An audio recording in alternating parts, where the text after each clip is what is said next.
part 3 of our coaching tips series. So today we're going to go into different coaching sessions. So we're going to cover off 4 types of coaching sessions. So the first session is a training session. So think about onboarding a new team member, teaching a new skill, something that is unfair to assume that the team member has prior knowledge in. So the talk ratio for a training session is going to be 70% coach, 30% trainee. So you want to introduce the why, then introduce the concept, then show best practice, then get some skills practice involved, and then create time for some clarity. So asking questions, making sure that the concept is really solidified, and then outlining what happens next. Session number 2 is a feedback session. These are generally fairly informal, and the talk ratio for these could be 50 to 60% coach, 40 to 50% trainee. So this is when something is happened, good, bad, ugly. The coach has decided to take the opportunity to just have a quick chat and then go through, this was my observation, how did you see things, how would you do things in the future, and then what are we doing next?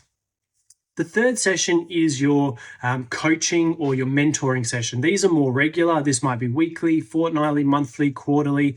These should be really structured, and this is where you see the coaching chops really come out. So the talk ratio for these sessions will generally be 30% coach, 70% training. Now, the reason why I say this is where the coach's skills have to really come out is because the coach's role in these sessions is to guide, it's not to dictate the conversation.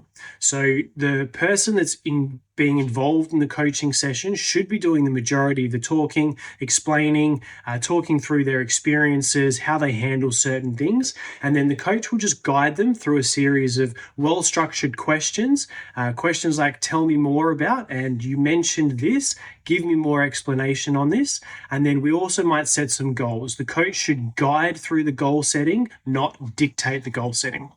Our fourth session is a formal session. So this is more your performance management, behavioral management, etc. Now, these are really difficult to kind of weight, but generally speaking, 60% coach, 50% coach, 40 to 50% trainee. Now, the reason why it's difficult is because you have to have both people explain their points of view. What is the coach seeing? What are the actions that we've agreed to? Can we both clarify that we're seeing the world the same way? Okay, what's happening now? What are we doing next? What's the next steps here? So hopefully this helps to clarify what types of training sessions you could be running as a coach. Looking forward to taking you through the next coaching tips